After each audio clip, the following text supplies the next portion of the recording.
see me?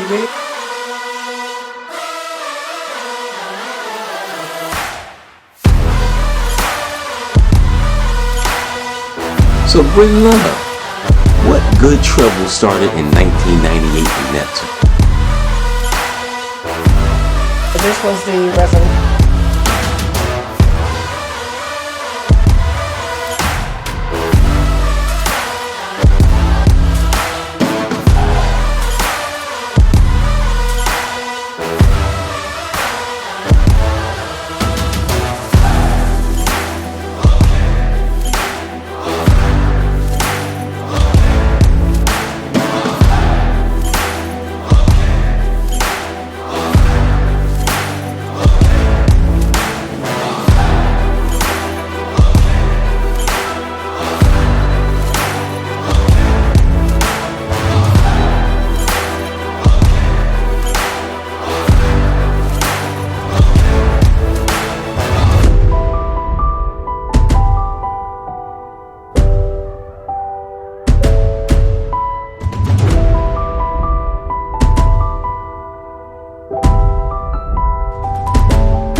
Good afternoon. My name is Muriel Roberson. I was born September 23rd, 1937, and I'm now 85 years old. Good afternoon, everyone. My name's Fortune Thomas, and I was born October 20th, 1946. Presently 76 years old. A lot of wisdom in this room. Mrs. Roberson, can you remember your earliest time where you experienced what John Lewis would call good trouble? I would have to start off with my school days, which was at Bangs Avenue School. And at that time, the school was segregated. The blacks entered on the Madison Avenue side, the white entered on the Bangs Avenue side. And in the fourth grade, the school integrated, and at that time, a lot of the white students were taken out of the school and put in private schools because Taken out by who? Integrate with the blacks. Who took the students out? Their parents. Were all the white students taken out? No, not all of them. But as you can see, I have a photo of my grammar school graduation, and you can see the class consists predominantly of black students. In the fourth grade, we were integrated, and it was a smooth transition as far as the students went and the faculty. The faculty treated you good? The faculty treated us good. We were not used to white teachers or white students, but it went very smoothly. I imagine the Wrightsville School, Grammar School, which was on Bangs Avenue and Neptune Boulevard, which is now offices there, but they went through the same thing. Okay, Fortune, I want you to tell them what happened to you. They'll enjoy that story. All right, I have it wasn't my first experience with good trouble, but I have one that I remember well. 1966, spring. A friend of mine and I were working late at a automobile repair shop called Harris's Auto Body. And we were cleaning cars up to get ready for the Easter weekend. And we stayed till about 8:30. When we locked up to leave, as we got up to Springwood Avenue, we encountered a white car past us going west. So we followed them down to the traffic light on Prospect Avenue. And at that time, Springwood Avenue was hustle and bustle almost 24 hours a day. High traffic? High traffic, a lot of people out. Everybody was in a good mood, getting ready for the big weekend. And when the traffic light turned green, I noticed a couple of the brethren run off the sidewalk chasing after this white car. So we got down another block or so. Why didn't you hear what was happening? We really didn't know what was happening at that point because in my car we had our radio playing and the heater was on. What were you listening to? Just the radio. No particular song? No particular song. That was before CDs and Bluetooth. Didn't have that back then. All you had was a regular radio, AM. So by the time we got to the next traffic light, we still didn't think anything unusual until traffic light turned green again. And again, a couple of more brothers started chasing this white car off the sidewalk. So my friend Mike and I said, you know what? Let's wind the windows down and listen to see something must be going on. Turning the AM radio down? Yes. So we got to the next traffic light. That was at Atkins Avenue.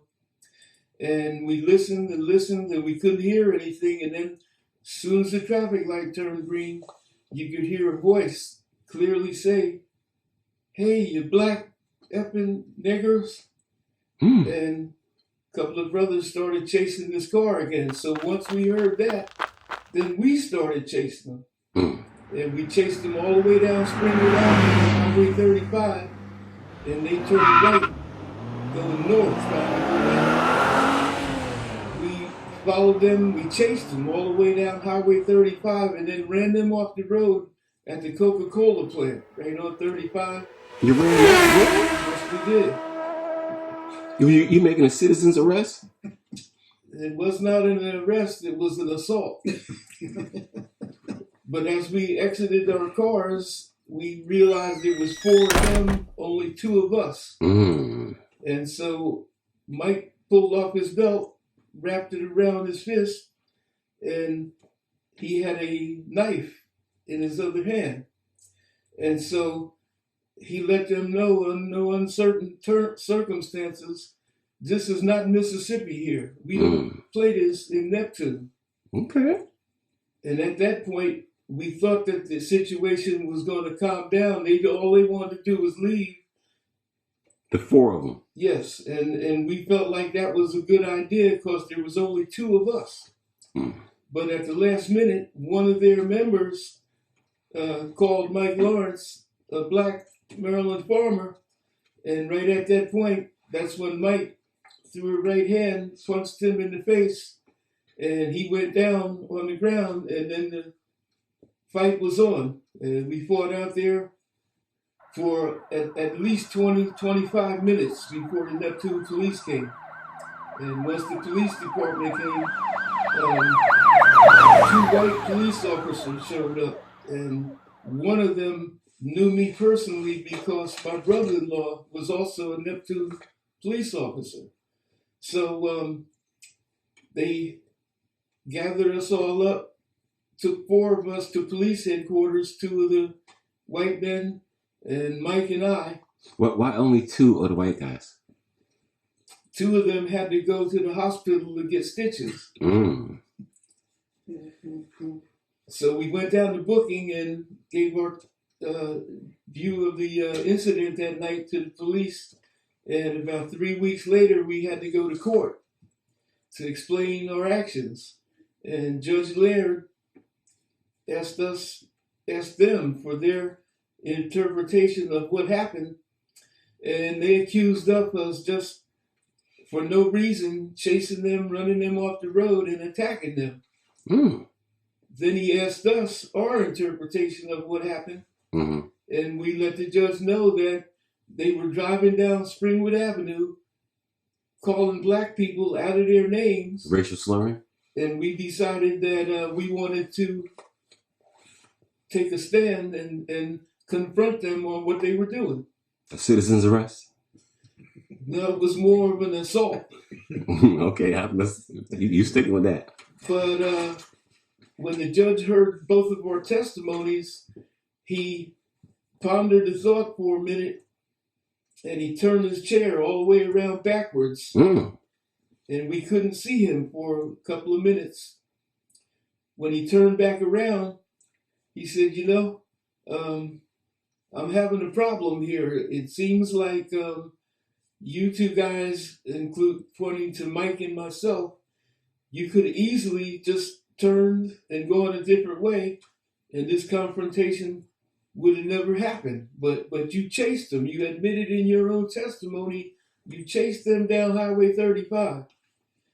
And so he asked one of them again. The white guys.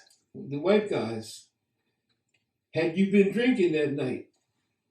And they said, no, Your Honor, we have not been drinking. So then he turned to the Neptune police officer, then named Bob Crane, and he said, Officer Crane, in your estimation, could you tell if anyone had been drinking that night? And he said, Your Honor, I could smell alcohol on these four gentlemen from Kingsburg. So then he asked Mike, they accused you of having a knife. Do you remember having a knife? And Mike said, no, Your Honor, I didn't have a knife. So the judge said, well, two of them had to go to the hospital to get stitches. So how do you explain that? And he said, well, Your Honor, there was a lot of glass on the ground out there that night, and they were on the ground quite a bit. So it took all of our power to not laugh in front of the judge. And the judge again asked the officer, could you smell any alcohol? And he said, yes, I could. And when they denied it, he said, well, if you denied that, you lied about that, you lied about everything. So he pronounced it $100 fine and $10 cost the court for the complainants. And so we were exonerated. We didn't get any, I guess, judicial trouble out of it, but we were touch and go. We thought we could got in trouble. It seemed like the judge was leaning their way for a little while. And the civil rights activism that was going on in those times, we just felt like it was important that we stand up in our town. So you showed the guys from Kingsbury that they couldn't run and pillage through Neptune and Asbury. At least not in front of us, anyway. Okay. So the good trouble came from you got in a little trouble, but you defended the land from racist activity.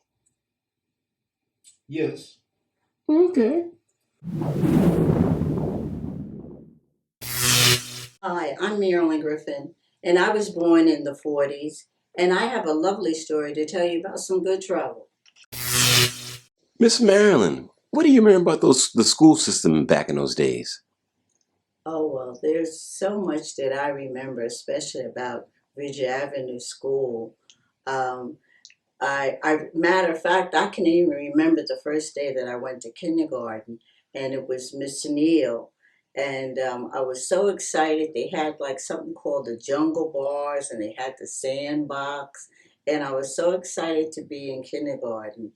And I think the rest of my time spent at Ridge Avenue, which was until 8th grade, that I just enjoyed the teachers and all. And partly one of the reasons why I became a teacher, because I was just so impressed with so many of my teachers. I remember one teacher, Mrs. Sager. I think that's where I got into fashion. Miss Sager always wore glasses to match her outfits. And so I always thought to myself, I said, well, one day when I grow up, I'm going to wear some glasses to match everything that I wore. And so you got your style from Mrs. Sager? I think so. That's where it started in first grade, where I really started to notice clothes and things. But it progressed as I went on, because I loved the music teacher, Mrs. Foster. She had a pitch pipe, and she used to blow it, and we would all start to sing.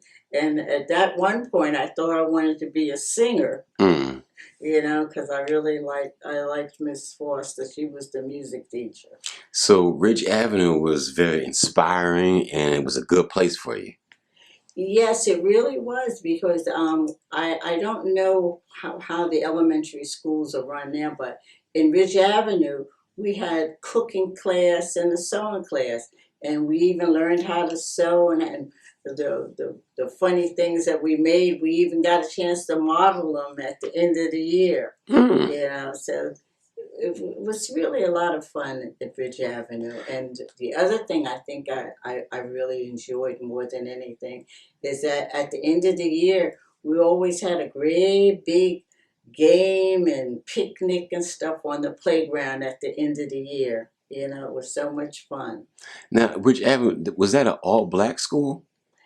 Predominantly, yes. There weren't that many white kids at Ridge Avenue, not when I came along. When my parents went, it was pretty much all white. But when I came along, it was predominantly black. Okay, so it was segregated and became integrated. Yes, but then one of the things that also I have to say is that in the community, even though it was predominantly black neighborhood, most of the stores and everything were white-owned stores where we would go to get our groceries and what have you, the drugstore. And matter of fact, and this is a true story, that on the corner of Atkins Avenue and Corley's Avenue, there was a big white church. And that was the church where the Ku Klux Klan met. And we were all afraid ever to go up there or go near there. It was a known fact? Yes, it was a known fact. Did you see them actually with white hoods and all that?